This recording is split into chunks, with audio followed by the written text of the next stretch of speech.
Maybe I'm just nostalgic, or maybe it's truly magical. Oh, when I see that castle, the feeling is truly magical.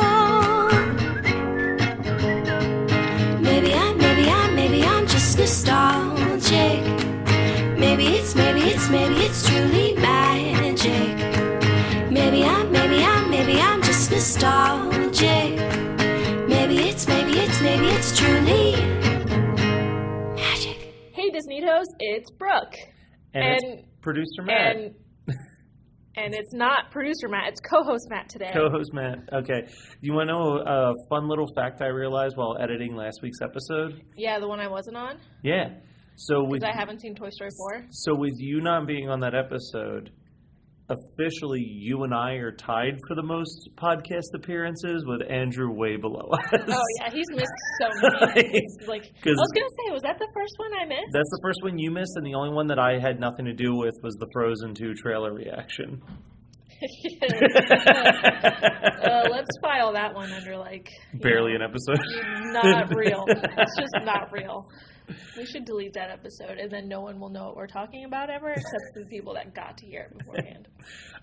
So, as promised at the end of last week's episode, now Andrew's away, so we're going to talk about Lion King, which he actually did see while he was away, but we'll talk about. No, he saw it before he left. Oh, he did? Yeah, he did. Oh, that sneaky bastard. Yeah, he went and saw it, I think, over the weekend. He and I talked a bit about it yesterday.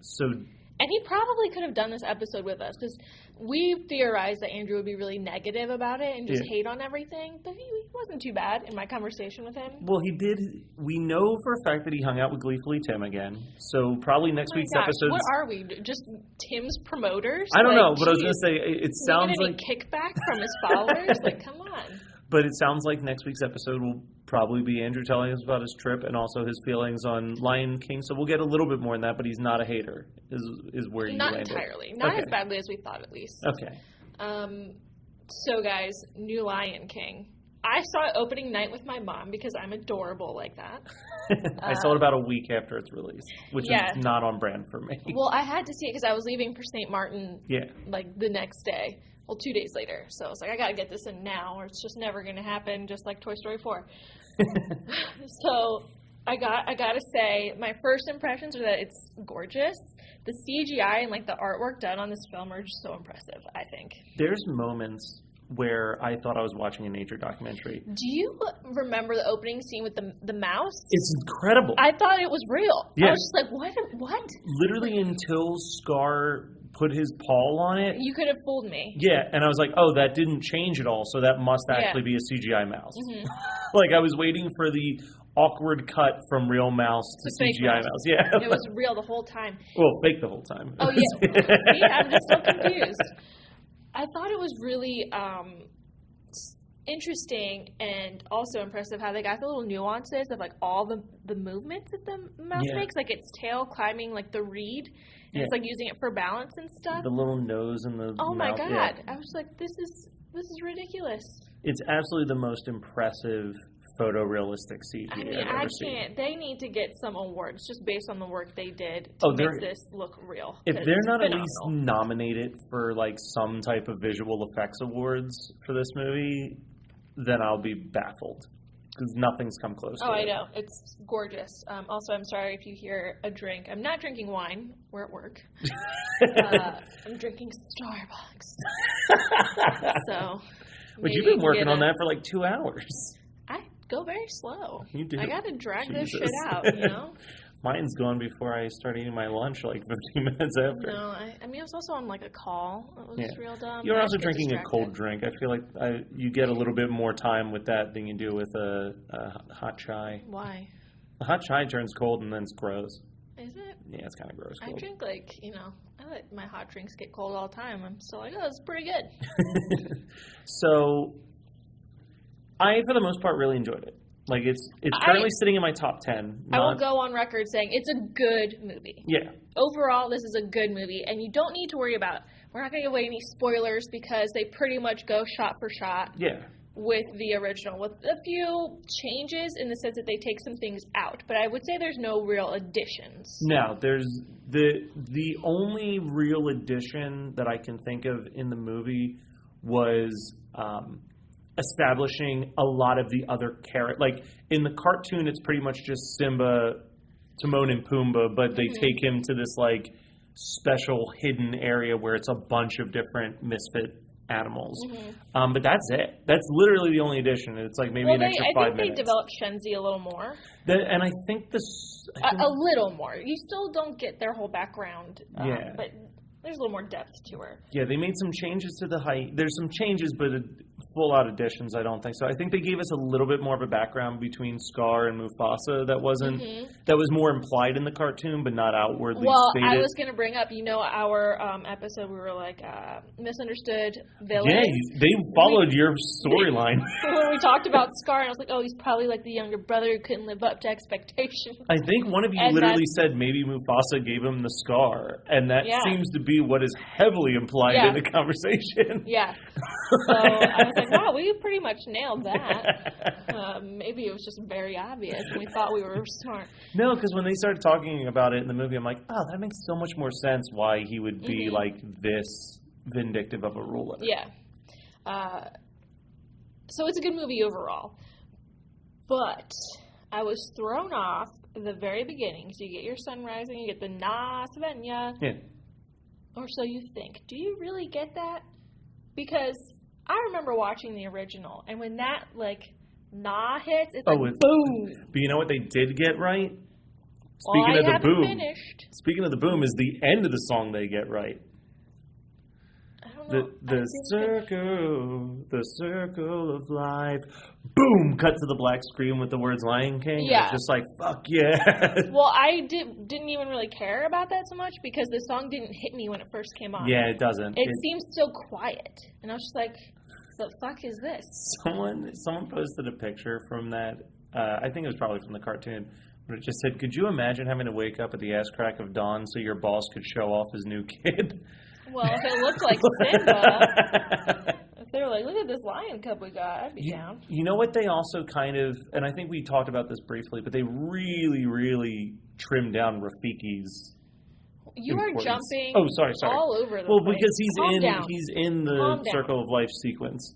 Calm down. Sorry. Also, speaking of, your boss showing you the baby, what do the fucking royals do? As soon as they have a baby and they come out, everyone flocks. They're just like, yes, show me the baby. They really should just show that baby to the Circle of Life. They really should. So I'm just saying, that's been a human nature thing for a while. So they just implied that on animals. Anyway, Na Svenya, Circle of Life song doesn't hit you when it comes on. But the most irritating part of that whole thing, different singer. They redid the song. Yeah. That pisses me off. I wanted that one piece of the original to be kept. And I feel like I feel like the redoing it didn't add anything. Yeah. It just pissed me off. I was like, we're not off to a good start. So what I'm picking up is that both of the live action movies that you've seen this year, opening song disappointment. Very. Between Very Arabian Nights and Circle of Life. Both. But then you see Mufasa, little baby Simba, and it's all just, it's great. It's great. So cute. I feel like the rest of the movie kind of goes off, as expected. You go through the whole storyline. Andrew did share with me that he thought the voice of young Simba didn't fit the cub. Oh, I disagree. I just told him I disagree as well. I think there was more of an issue with Donald Glover as older Simba. That's what I told him. I was like, Donald Glover didn't fit the look of the lion to me as older Simba. Like, the voice didn't match what I was looking at. I almost think Donald Glover's voice would have been better for younger Simba, honestly, because he still has a youthful voice. He does have a very youthful voice. And I don't know. It didn't fit as a lion to me. No. I think he'd be a hell of a cheetah. Oh. Lion, I'm you not really buying thought it. about this long and hard, what the proper animal was for Donald. The thing about his voice, it totally fits a cheetah. I'll take your word on it. You should, because I'm right. Anyway, I was talking to Andrew, and I was really disappointed with I Just Can't Wait to Be King. I was a little disappointed by that, but I mean, there's a song that I'm way more disappointed at than that one. Well, Because it's barely a song in this movie. Yeah, I honestly, so what he's talking about is Be Prepared was originally going to be cut from the film, but people kind of flipped out. There was an uproar, if you will. And so they put it back in a sense. It's not the same song from the original. It's different, but there's like an ode to Be Prepared. Yeah. Honestly, it didn't bother me that much. I think for me, because it's such, like, to me, it's like That and Poor Unfortunate Souls are like the villains, like the iconic villain songs. So, like, I'd almost rather it not be there at all than, like, whatever it actually ended up being. I feel like it's fine where it is, because I feel like Scar's known for his killing of Mufasa. Yeah. So, like, the song is kind of secondary to that whole act, that it just, for me, it could have been cut, and the fact that it was there, it doesn't really make a difference. I get why it was intended to be cut. I love this song, Be Prepared. It's awesome, but, like, it didn't bother me that it was different and, you know, not as good. It makes more sense to me for it to have just been cut, because in the cartoon, the hyenas are definitely implied as, like, longtime henchmen of Scar's, where it would make sense that it's this rallying cry for them to, like, finally do what they've been planning to do. Whereas in this one, it's literally the song he sings to convince them to trust him, which it's like doesn't really work in that sense. So I get why they're just like, no, we don't need that song. We just need him to show up and be like, hey, I'll protect you guys if you help me kill. Yeah. It's fan service. Sometimes fan service is the fucking worst. Yep, I've seen Game of Thrones. I know how that is. The worst. So I Just Can't Wait to Be King disappointed me. I feel like that could have been really fun and very, like, vibrant with the colors, very playful, and it's a little playful, but it didn't, like, it wasn't as fun as the original. I feel like the biggest issue is that John Oliver is a very good Zazu, but he's not a good singer, so if you bring this up in any more of the live action films, I'm going to lose my goddamn mind. I'm just saying. He's not a very good singer. Well, you're doing a musical. I'm just saying. It's not a fucking musical. It's an animated film with some songs in it. Let's calm down. It's a musical. Oh my God, Matt. It's fine. Check IMDb. I guarantee it says musical. It's not a big fucking deal. Because you and I have beef with you over this other part of this we'll movie. get into that. But that's fine. You're just wrong. I agree with your perspective that it's fitting for the character with the Pumbaa thing. What I'm saying, though, is that for I Just Can't Wait to Be King, Zazu is a big chunk of that song. He doesn't even sing in it, really. I know, but that's the thing. Like, it felt like... I'm not saying that it's because he's a bad singer. What I'm saying is because he's not a singer, I think that you can hear, like, a lack of confidence in him doing Zazu during that song versus the rest of the movie, where it feels very much like John Oliver is having a good time with that character. I feel like he's supposed to feel a little unconfident because he's losing Simba. He's losing track of him. This is a battle that neither one of us is going to win. No, I'm going to win. It's like the VHS argument. Oh, God, I don't even need... You can think you're winning that one all you want. I'll let you have your fun, but I know the truth. So anyway, that kind of fell flat for me a little bit just because I thought they could have done so much more. I agree. Anyway, Simba does his thing. They go to the graveyard, blah, blah, blah. Fast forward to the stampede. Okay. I gotta admit, it didn't hit me as emotionally hard as I thought it was going to. No, I think that it's the one big negative with the photorealism is that lions' faces can't emote. The animals do not show the same emotion because they look so real as the animated ones. So they don't hit you in the feels as much. Yeah, you need Simba's eyes welling up. Yeah. But I was thankful for that, honestly. It was like, oh, God, I don't want to freaking cry tonight. So I got sad, but I wasn't, like, a mess. But, you know, James Earl Jones is Mufasa. Like, you could hear that he sounds a little old. Yeah. But still, so happy he was back. He's like 86. Yeah, he's not old, dude. I mean, he was old then. Yeah, so, like, I think he was the oldest voice actor on both of those projects. Yeah, so he didn't get any younger. But he did a really good job. I liked that. And then let's just insert the best part of the movie, Timon and Pumbaa. Boom. They show up. You were the most terrified about the Timon casting. Timon, yeah. Billy Eichner, I hated his character on Parks and Rec. We've been through this, but he was such a good Timon. He was so He was fantastic. He was hilarious. I think I appreciate Timon so much more as an adult with his self-deprecating humor and his depression and just masking it with humor. So I found this to be a really cool fact was that for the way that they were directed was that Jon Favreau brought the two of them in and had them practice their lines on a stage like they were doing a play. Mm-hmm. And after they ran through the script 3 or 4 times, he then told them to throw away the script and just do as much as they could remember and fill the rest with improv. Mm-hmm. And that, according to Bill Eichner, like 90% of the Timon and Pumbaa scenes are them just having fun riffing off of what they could remember. I mean, I feel like that's what we all expected would happen. And they did it. It's very rare that this happens, but they had both of them in the studio together recording the dialogue. That's exactly what Andrew and I said was going to happen. Yeah, it's so good, though. They're back and forth. If you're going to do Timon and Pumbaa, you have to have the same people in the room recording those lines, because there's too much back and forth. You have to be able to read each other. But they're the best part of the movie, I think. They're so funny. So freaking funny. Cracked up. They go into Hakuna Matata. Matt has this dumb opinion that it's not that good because Seth Rogen can't sing. You are taking what I said and putting words in my mouth. All I said was that I was shocked that they weren't like, maybe we'll bring in someone else to sing Pumbaa's part. That's it. The song's fine. If they're not going to bring someone else in to sing talk, be prepared. Zazu or Be Prepared.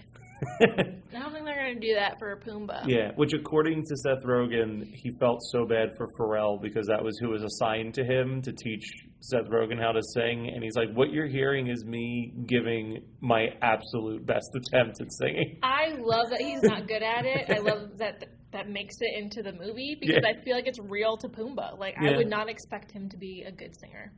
And to me, it just gives it more character, more charm. I think it's perfect. I just missed that big, when I was a young warthog. Oh my gosh, Matt. Let it go. Wrong movie. Let it go. But no, I think that they are great. They are delightful. They're charming. Mm-hmm. They're funny. They're so good. Obviously, Simba grows up, blah, blah, blah. We get the extended in the jungle, which is really fun. Yes, we do. It is really fun. And then, Beyonce goes looking for Simba. and I'll say this. So Beyonce does a good job of being Beyonce. She had to record about 10 lines, it seems. Yeah, I saw a lion, but I also just saw Beyonce's face on the lion. I was just like, okay, Beyonce, what are we doing? She goes and finds Simba. They do that whole thing. Can You Feel the Love Tonight? She completely overwhelms Donald Glover in that song, which kind of is a bummer because I love him. I do think that it's probably of the songs the best. It is good. Yeah. It's no Jason Derulo. No, they should have just played that. Oh my god. I would have just burst into flame due to excitement. That would have been amazing. But it's good, and the whole scene is very, very pretty. You get lion love, whatever. Lion love. That whole thing with her going to find him is when she runs away and it's just Beyonce's song playing over Beyonce's character. And I'm just this is too much Beyonce. I never and thought that's coming I'd see from the you, day. I was gonna say. But the Spirit song doesn't fit with that scene to me. No, I think your call of it being an ending credit song is way better. Spirit's an end credit song, and I really think they missed the mark there. But anyway, we get the whole scene with Rafiki. Rafiki is basically a footnote in this movie. Which, I can tell you one scene that I could have definitely lived without was the 5-minute journey of a piece of fur and going through an animal's digestive system just to get it to Rafiki. Was a choice. Yeah, I was why is this here? I was oh, the giraffe's eating it now. What's the point? What the fuck? We're just gonna shit it out and we're back to this. And then it just goes to a dung beetle, and then the dung explodes, and it's still I was just this is so much work. Yeah, I was the wind just could have taken it. Why is that such a bad idea? But I think it's supposed to show the circle of life, literally, everything touches everything, can go anywhere. I think that was their point. At least I hope so. I hope there was a point to that because weird. When I inevitably buy the DVD and listen to the commentary track, I'll let you know. You could still get commentary and stuff by getting it digitally. So you're a freaking weirdo. Anyway, we get some Rafiki. Not as good as the original. He doesn't do the whole hits him on the head, like, you could learn from the past or run from it. I really wanted that to happen, but I think the scene where Simba looks into the pond and then looks up and, like, sees, like, his dad in the clouds, felt that was still very pretty and touching. And I like that they didn't do, like, in the movie, it's, like, very much an animated drawing of Mufasa. It's more just, like, the clouds are vaguely in the shape of his face and the lightning. It's, like, lighting it up so you can see it. Yeah, I think it was very well done. Yeah, that was cool. Simba goes back. He wins the Pride Lands back, but not without a little help from his friends, like Beyonce, Timon, Pumbaa, and Zazu. They changed Timon and Pumbaa's thing. Yeah, because it was them, like, dressed up. It was a Hawaiian, like, Timon is in, like, a hula skirt, right? Yeah. And then Pumbaa's got, like, an apple in his mouth and shit. Yeah. In the original. But they do a Beauty and the Beast They do, instead. They do Beauty and the Beast instead, which I'm still fine with. Yeah, I laugh. It's good. Rafiki shows up with his, little staff and kicks some ass. I think it's too goofy to be in the movie, but I kind of was bummed that we didn't get Zazu singing "I've Got a Lovely Bunch of Coconuts." I was disappointed in that too. I was like waiting for him. Like, are they gonna do that? But I was like, I guess that's like that shows Scar being too goofy and silly. I think it doesn't fit with the realism of the actual animation. So, whatever. Yeah, I have the cartoon to watch for that. Yeah, it's fine. Then we do the whole fight scene. Whatever, Simba wins. We know how it ends. Yeah. Again, I thought it was a good movie. I would watch it again. I'm jealous of kids that get both versions now in their life. But nothing's going to beat the original. I will say the other thing that kind of let me down, not in like a big way, but like I was really hoping that Key would be funnier. He had like 2 lines. That's what I mean. I was like, oh, they casted him as one of the hyenas. That's going to be great. And then like he has 2 lines. Yeah, I was like, why did you bring him in? Yeah, it was that part. Like, I was like, why? Like, especially if you could have done. I mean, I know you haven't seen Toy Story 4 yet, but they brought in Key and Peele to voice 2 characters that are hanging out together. Like, bring them in for the hyenas too, and let them just do their thing. Well, that's what I thought they would do, just like with Timon and Pumbaa. Like, get those guys in a room and let them just kind of riff off each other and have fun. I'm pretty sure they modeled Eddie after Coda. I'm pretty sure that was their inspiration for Eddie, because when they're in the cave and he goes and he lays right next to Bonsai, and Bonsai's like, we got this whole place and you're gonna lay right next to me. He's like, oh, sorry, and he just gets up and then lays on the other side of him. I was like, that is Coda. I'm like, that is my dog, like, to a T. So Coda's in the movie briefly. Yeah, very briefly, but I agree. I've dog sat for you for a day, and that was very much the mood that Coda set.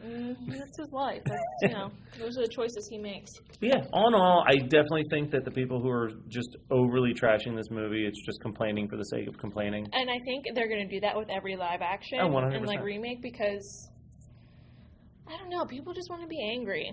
Well, the next one is in November. And it's when the Disney Plus app drops, is the Lady and the Tramp live action, which I'm kind of curious. I'm not going to look at that one like it's a real, like, live action remake. It's probably going to be like one of those Air Bud movies. Like, that's what I'm... You're just thinking the animated mouth moving real, like, low budget. Yeah, I'm just like, what's going to happen here? But yeah, it's, I mean... Will I watch it? Probably. Oh, 100%. I mean, if our local curmudgeon, Daniel, could still come in and say, I thought it was fine and people are overreacting, then, like... Is that what he said? Yeah, then clearly people are overreacting. Also, you called him a curmudgeon, and he still chooses to come after me all the time? Jesus. That's because I hung out with him and called him a curmudgeon to his face. What the hell? He's a lovely person. Daniel, it was very nice meeting you. I can't wait till next year. I like that you and Andrew are, like, meeting fans, and I'm just like... I don't like people. It's like, go away! Leave me alone! I mean, Andrew's meeting a guest that's been on the show twice, and I'm meeting a guy who found out about us from Comic-Con. I don't think it's really that big of a deal. Still, I haven't met anyone. That's because you haven't left Pennsylvania except for, like, St. Martin's and your parents' place. My parents live in Pennsylvania, first of all. You haven't gone to conventions and stuff. Neither has Andrew. You're going to see Tim. I've gone to Chicago. I've gone to Disney World. Well, you could have hung out with Stephen Isbay while you were in Chicago. Is that where he lives? Yeah. Stephen Isbay lives in Chicago. Interesting. Well, I didn't hang out with him, so anyway. You're going to see Tim soon, right? Yeah, I was just seeing him in like 2 weeks. Well, I say supposed to, but I'm going to reach out to him and see if he's available. I'm pretty sure he's going to say for you. Well, he's moving to New York soon. Yeah, he's been moving to New York soon. No, he's like leaving in a few weeks. Oh, gotcha. Oh, man, that would be your luck that you show I up. know, I already told Andrew. I was like, oh my God, he's going to be gone when I get there. But I don't think he's leaving until like a few weeks after I'm there. I mean, you both get to meet him before me, so that's huge. We'll see. We'll see if I actually meet him. Remains to be seen. Anyway. Final thoughts. Lion King live action is a good movie. Good. Not better than the original. Do you rank it above or below or on par with Aladdin? I would rank it above Aladdin just because it hits me more in my nostalgia because it's more true to the movie. Yeah, that's kind of where I placed it. Or like Aladdin, I still love Aladdin. Yeah. But, it's way more different than the original, so. Yeah, I mean, I really have liked everything that Disney's put out this year, even the Dumbo that you guys hated, but... No, Dumbo wasn't good. Dumbo was not good. Didn't like that. But yeah, the last Disney release is, theatrically is Frozen 2, so... Oh my God, I already asked Gia if she'll go see it with me. She said yes, so I am hooked. Yeah, usually we try to give you guys like a month to see the movie, but I have a feeling that all three of us are going to see Frozen 2 so quickly that it'll be out. We're going to talk about it, yeah. And if people don't want spoilers, don't listen to that episode. Just skip that episode. But I'm not going to wait for you hosts to see it, so all right, that is all. That's it. All right, guys. Andrew will be back for next week, so gang's all here. Yeah. First time recording in your place in like a month and a half. I know. It's been forever. You guys can finally drink wine again. Oh my God. Well, we haven't had any wine the last few times we recorded in the house. That's what I mean. You were trying to get your vacation body. I know. I'm still trying to get my vacation body. And vacation's over. Yeah. I'm still trying to get it. Yeah, what are you doing? Drink a wine next week. I'm preparing for the next vacation. All right. Bye, guys. Bye. Yeah, but I bet if there's food put on the table. I don't know. Their pizza was mentioned for tonight, so there's a possibility. That's what I mean. I think it's easy to say no, but once food is put on the table, it's a game changer. Avocado I need to get tonight. Well, I mean, that's a healthy little thing right there.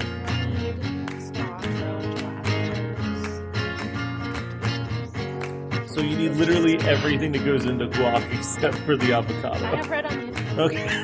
Sorry.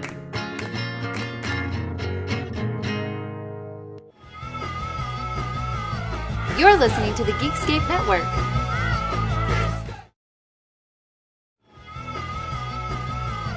You're listening to the Geekscape Network.